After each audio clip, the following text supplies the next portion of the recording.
오늘 은혜 받으실 하나님 말씀은 요한계시록 21장 1절에서 8절까지의 말씀입니다. 요한계시록 21장 1절에서 8절까지의 말씀입니다.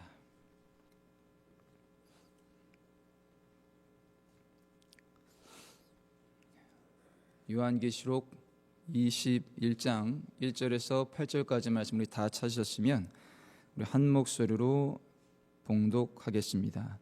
또 내가 새 하늘과 새 땅을 보니 처음 하늘과 처음 땅이 없어졌고 바다도 다시 있지 않더라. 또 내가 보매 거룩한 성 새 예루살렘이 하나님께로부터 하늘에서 내려오니 그 준비한 것이 신부가 남편을 위하여 단장한 것 같더라. 내가 들으니 보좌에서 큰 음성이 나서 이르되 보라, 하나님의 장막이 사람들과 함께 있음에 하나님이 그들과 함께 계시리니 그들은 하나님의 백성이 되고 하나님은 친히 그들과 함께 계셔서 모든 눈물을 그 눈에서 닦아주시니 다시는 사망이 없고 애통하는 것이나 곡하는 것이나 아픈 것이 다시 있지 아니하리니 처음 것들이 다 지나갔음이라라. 보좌에 앉으신 이가 이르시되 보라, 내가 만물을 새롭게 하노라 하시고 또 이르시되 이 말은 신실하고 참되니 기록하라 하시고 또 내게 말씀하시되 이루었도다. 나는 알파와 오메가요 처음과 마지막이라. 내가 생명수 샘물을 목마른 자에게 값없이 주리니 이기는 자는 이것들을 상속으로 받으리라. 나는 그의 하나님이 되고 그는 내 아들이 되리라. 그러나 두려워하는 자들과 믿지 아니하는 자들과 흉악한 자들과 살인자들과 음행하는 자들과 점술가들과 우상 숭배자들과 거짓말하는 모든 자들은 불과 유황으로 타는 못에 던져지리니 이것이 둘째 사망이라. 아멘. 저는 여러분과 함께 읽은 요한계시록 21장 1절에서 8절까지 말씀을 본문으로 해서 성도의 참 소망, 새 하늘과 새 땅, 이러한 제목으로 이 새벽에 잠시 은혜를 나누고자 합니다. 올림픽에 출전하는 운동 선수의 최종 소망은 각자의 역량에 따라 다르겠지만 대부분 메달권에 진입하거나 금메달을 획득하는 것일 겁니다. 또 대학 진학을 앞둔 수험생의 최종 소망은 훌륭한 성적을 거두어서 자신이 원하는 학교와 학과에 입학하는 것일 겁니다. 회사원들은 어떻습니까? 자신이 몸을 담은 조직에서 승진을 하거나 능력을 인정받아 다른 사람들보다 더 나은 보상을 받고 좋은 환경과 조건이 자신에게 펼쳐지는 것일 겁니다. 이처럼 저마다 위치에서 최종적인 소망을 갖고 있습니다. 그렇다면 예수 그리스도를 구주로 믿고 거듭난 저와 여러분의 최종 소망은 무엇일까요? 오늘 함께 읽은 요한계시록 21장 1절에서 8절에 자세히 나타나 있습니다. 그 중에서 1절에서 4절은 바로 영원한 본향인 천국이라고 말하고 있습니다. 그런데 오늘날 참으로 안타깝게도 교회 안팎에 이러한 영원한 본향을 최종 소망으로 두기보다 다른 것에 자신의 소망을 두는 모습이 있는 것 같습니다. 어쩌면 사도 바울이 일찍이 말한 대로 이 말세에 나타나는 지극히 자연스러운 모습이라고 할 수도 있을 것입니다.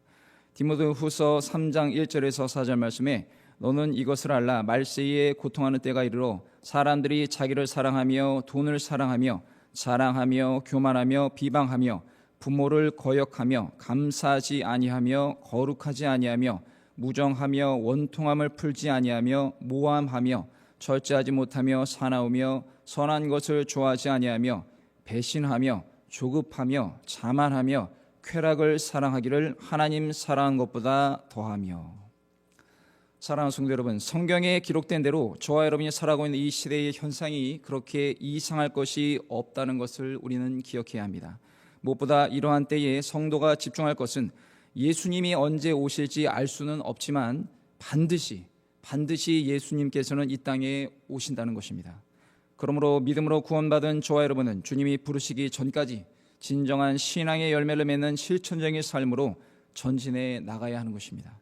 그것은 무엇입니까? 바로 세상의 시류에 휩쓸리지 않기 위해 날마다 하나님의 말씀과 간절한 기도를 통해 성령의 충만함을 받아 말씀을 듣는 것으로 끝나지 말고 작은 말씀이라도 진실로 실천하는 귀하고 복된 삶으로 오직 하나님께 영광을 돌려드리는 것입니다.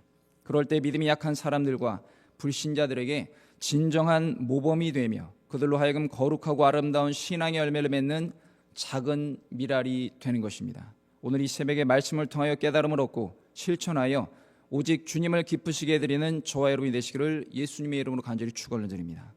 요한계시록 21장 전체와 22장 5절까지 보면 영원한 나라에 대한 세 가지 환상이 펼쳐집니다. 그것은 바로 새 하늘과 새 땅, 새 예루살렘, 새 에덴입니다. 특히 새 예루살렘에 대한 요한의 비유는 매우 놀랍습니다. 이처럼 천상의 계시는 매우 초월적이고 우리 사람의 이해를 뛰어넘는 것이기 때문에 많은 상징과 은유가 사용되었습니다. 또 새하늘과 새 땅은 처음 하늘과 땅과 대조되는데 새롭게 되기 위해서는 옛 창조의 파괴가 불가피하게 따른다고 하겠습니다. 나비나 매미 같은 이러한 곤충들은 보면 어떻습니까? 유충에서 성충이 되려면 반드시 거쳐야 하는 성장 과정이 있지요. 그것은 바로 번데기가 되는 것입니다. 번데기가 되어서 일정 시간이 경과되면 완전한 성충이 되고 그 번데기를 까고 나오는 성충은 마치 새롭게 창조된 모습으로 살아갑니다. 특히 나비는 아름답고 예쁜 날개를 갖고 날아다니는데 그 모습을 보면 상대적으로 못생긴 번데기에서 어떻게 저런 예쁜 나비가 나올 수 있을까 하고 우리는 신기하게 생각하기도 합니다. 이처럼 오늘날 우리가 살아가는 처음 하늘과 처음 땅과 바다는 물론 하나님이 만드신 피조물이라 매우 아름답지만 영원한 본향인 천국, 즉 새하늘과 새 땅과 새 예루살렘과는 도저히 비교가 되지 않는 매우 거룩하고 아름답고 찬란한 곳이라고 사도 요한은 증거하고 있는 것입니다. 2절에 보니까 거룩한 성 새 예루살렘이 하나님께로부터 하늘에서 내려오니 그 준비한 것이 신부가 남편을 위하여 단정한 것 같더라. 사도 요한은 영원한 본향인 새 예루살렘을 마치 혼인잔치에서 신랑을 맞이하는 곱고 어여쁘게 단장한 신부의 모습으로 비유하고 있는 것입니다. 이는 요한이 할 수 있는 최고의 비교였을 것입니다. 2000년 전이나 지금이나 결혼 예식에서 모든 신부들은 참으로 아름답습니다. 의상과 화장의 역할이라고 하겠지만 그보다 가장 큰 원인은 바로 자신이 사랑하는 남편, 즉 신랑과 한 몸을 이루어 영원한 가정을 이루게 되는 그 사실이 신부를 가장 아름답고 예쁘게 만드는 것입니다. 결혼식장에서 예쁘지 않은 신부를 본 적이 있습니까? 사랑하는 성도 여러분, 오늘 우리는 다른 누구도 아닌 하나님의 아들이신 예수님을 나의 유일한 구세주로 믿음으로 주님과 혼인한 관계인 것입니다. 이는 하나님의 사랑의 결정체라는 사실을 기억하시기 바랍니다. 이런 사실은 세상의 그 무엇도 부정하거나 끊어낼 수가 없는 것입니다. 로마서 8장 38절에서 39절 말씀에 내가 확신하노니 사망이나 생명이나 천사들이나 권세자들이나 현재일이나 장래일이나 능력이나 높음이나 깊음이나 다른 어떤 피조물이라도 우리를 우리 주 예수 그리스도 예수 안에 있는 하나님의 사랑에서 끊을 수 없으리라. 아멘. 그러므로 지금 나의 삶이 생각처럼 잘 되지 않는다고 너무 낙심하지 마시기 바랍니다. 매번 실패한다고 주눅들어 하지도 마십시오. 남들만큼 배우지 못했고 가지지 못했고 누리지 못한다고 절망하지도 마십시오. 세상을 살면서 그러한 것들이 있으면 여러모로 편안하고 좋은 것은 사실이지만 구원받은 성도에게 그것이 전부가 아니기 때문입니다. 하나님께서 허락하시면 허락하신 대로 이유가 있고 또 아직 허락하지 아니하셨다면 그만한 이유가 있는 것입니다. 우리가 명심할 것은 이 땅의 삶이 전부가 아니고 최종 소망이 아니라는 것입니다. 우리의 최종 소망은 장래에 입성하게 될 하나님의 거룩한 나라입니다. 그것은 어떤 곳입니까? 예수 그리스도의 보혈의 공로로 구속받은 성도들의 공동체로 이곳은 하나님의 자녀들, 주님의 백성들만이 오직 하나님과 함께 거하게 될 영원한 처소라는 사실입니다. 3절에 보겠습니다. 보라, 하나님의 장막이 사람들과 함께 있음에 하나님이 그들과 함께 계시리니 그들은 하나님의 백성이 되고 하나님은 친히 그들과 함께 계셔서, 이렇게 되어 있습니다. 이 구절은 마치 마태복음 1장 23절의 말씀을 떠올리기도 합니다. 그의 이름은 임마누엘이라 하리라 하셨으니 이를 번역한즉 하나님이 우리와 함께 계시다 함이라. 아멘.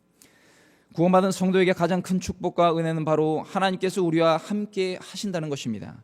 하나님이 함께 하시면 고난도 축복으로 변화되고 슬픔도 기쁨으로 변화되며 모든 좋지 않은 일들이 하나님의 뜻 가운데 합력하여 가장 좋은 것으로 우리에게 바뀌게 되는 것입니다. 성경은 하나님이 세상을 구원하시는 이야기임과 동시에 하나님이 함께 하시는 사람들과 그렇지 않은 사람들의 모습을 정확히 보여준다고 하겠습니다. 특히 오늘 본문에는 그 하나님의 장막에서 오직 하나님께서 우리에게 내려주신 극진한 사랑과 은혜를 말하고 있는 것입니다.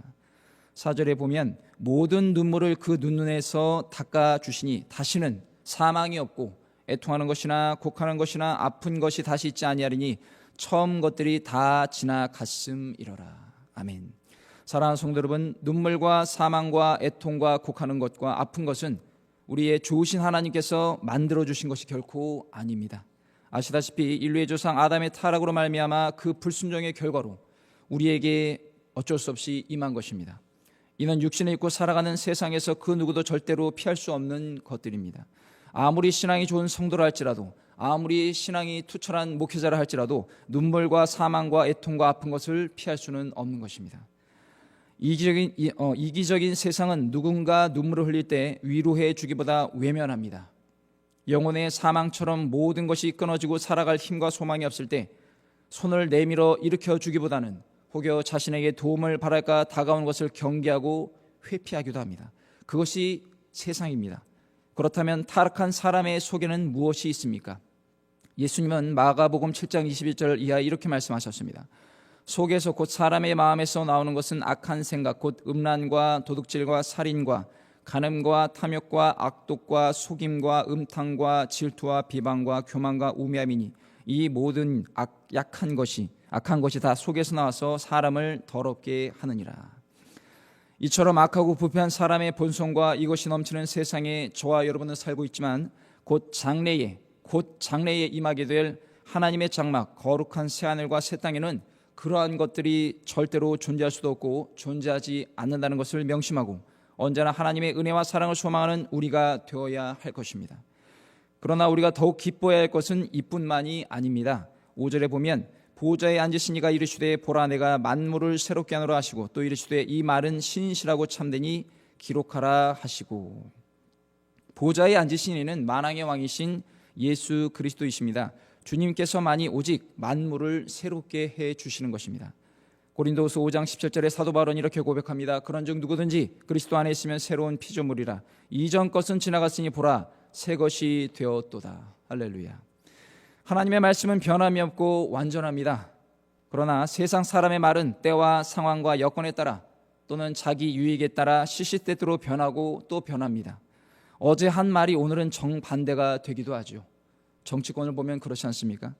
또 그 말 때문에 어떤 사람들은 천하보다 귀한 생명을 버리고 남의 생명을 무참히 해치기도 합니다.